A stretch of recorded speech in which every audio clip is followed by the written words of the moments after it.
Hey friends, what's going on? So I am in love with an amp that is not metal. I recently had a chance to go to the big city and go somewhere where they actually have amps on display and play some stuff, and absolutely fell in love with this Boogie California Tweed. Started listening to demos and stuff, and this amp has a rare thing that basically every demo that I listened to sounded really good, and that is super uncommon. So I had to get one. Did a little bit of research, and one thing that I wanted to point out is that the early versions of this amp came with a 100-watt Jensen speaker in it. You can see this round silver magnet. And then at some point in 2021, they switched production to a 40-watt Jensen speaker, and it's got like a black square magnet on the back. So that is something to be aware of.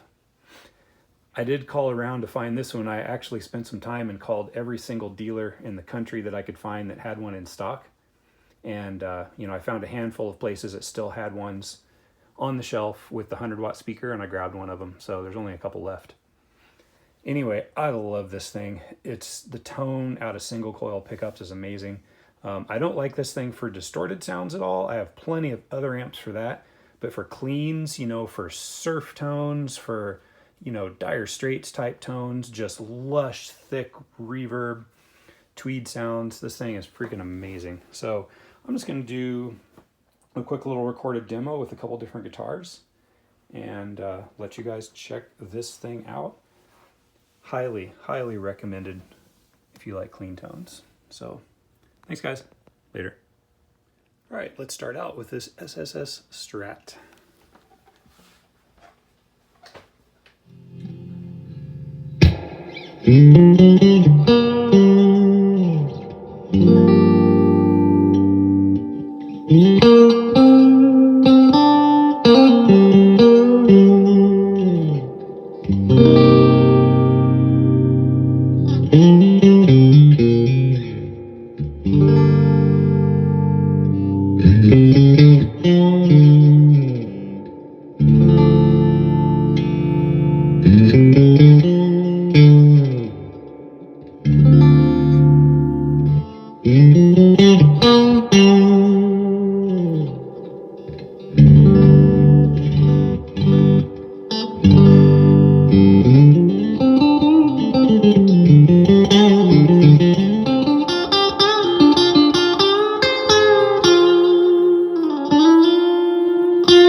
All right, next let's hop over to this ESP Eclipse with Bare Knuckle Cold Sweats on the split.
finish up with something with a little more dirt on it, here is a Lynch guitar I have with a Jim Wagner Iron Man humbucker in it. So we're going to gain it up a little bit, and you can kind of see what you think about the gain structure of the Tweed.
Okay, so there you have it. Quick playthrough, sort of the Tweed with a couple different guitars. Just kind of set on some tones I like for each guitar. You can see the settings in each one of them since it was all live. A couple other things that I wanted to note is this, you know, with the gain on this, I do think this gets especially muddy fast compared to, you know, my other more metal type boogies. Obviously, you would expect that. So I think the gain and the dirt on here is best used judiciously for what you want to do. The one other thing that's really cool that I just wanted to touch on real quick is how they have the multi-watt set up on this amp. You can see all the different selections here. In a nutshell, you know, 2 watt is, you know, 1/2 of the bank single-ended. I probably won't use that because I think that kind of wears out tubes prematurely. 10 watt is 1 pair in triode, 20 watt is 1 pair in pentode, and they do mention that, like on the 100 watt Mark amps, that you know, it's not going to hurt anything, but tonally you're probably better off if you're using 10 or 20 watt if you put your 8 ohm speaker into the 4 ohm jack. Now 30 watt and 40 watt are both using all 4 of the 6v6 tubes in here. 40 watt is straight AB pentode, where 30 watt, that's kind of my favorite setting on this amp for the warmness, because that's your traditional simulclass. So you've got you know, one of the pairs of tubes in the AB pentode and the other pair of tubes in the Class A triode, just like with the old simulclass amps. So that's a really sweet spot to be. Anyway, awesome amp. I absolutely love this thing, and I'm a metal guy. I don't even like combo amps, and this thing just sounds amazing. So highest recommendation if this is something that you are into at all and you have a single coil guitar, definitely check one of these out. And yeah. So that's it for today. Thanks, everyone, and till next time.